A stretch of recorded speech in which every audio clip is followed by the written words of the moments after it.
ప్రతి మంత్రి దగ్గరికి మేము వెళ్ళి కలిసినప్పుడు చర్చ జరగదా? ఆ మంత్రులు యథాలాపంగా మాకు చెప్పరా? అరే మీరు ఇన్నిసార్లు వచ్చి అడుగుతున్నారు, ఇన్నిసార్లు నివేదికలు ఇచ్చిపోయినావు, మీ రాష్ట్రం నుంచే ఉన్న కేంద్ర మంత్రి కిషన్ రెడ్డి గారు ఒక్కరోజు కూడా మాట్లాడట్లేదు అని అన్నాడు.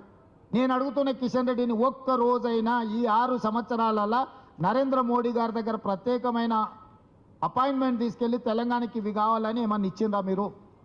ఏదన్నా మంత్రివర్గ సమావేశంలో తెలంగాణ రాష్ట్రానికి మెట్రో కావాలనో, తెలంగాణ రాష్ట్రానికి రీజనల్ రింగ్ రోడ్ కావాలనో, తెలంగాణకు మూసీ నది ప్రక్షాళన కావాలనో, సెమీ కండక్టర్కి సంబంధించిన అనుమతులు కావాలనో ఏదైనా మీరు ప్రస్తావిస్తే ఏ మీటింగ్ మినిట్స్లో ఉందో చెప్పండి, ఏ పార్లమెంట్ సమావేశాలలో మీరు మాట్లాడినో చెప్పండి. మీకు చిత్తశుద్ధి లేదు, మీది ఎంతసేపున్నా సైంధవ పాత్ర. ఈరోజు కేసీఆర్ దిగిపోయిననే బాధలో, ఆయన చీకటి మిత్రుడు అధికారం కోల్పోయిన దుఃఖంలో కిషన్ రెడ్డి గారు మాకు అడ్డం పడుతున్నాడు.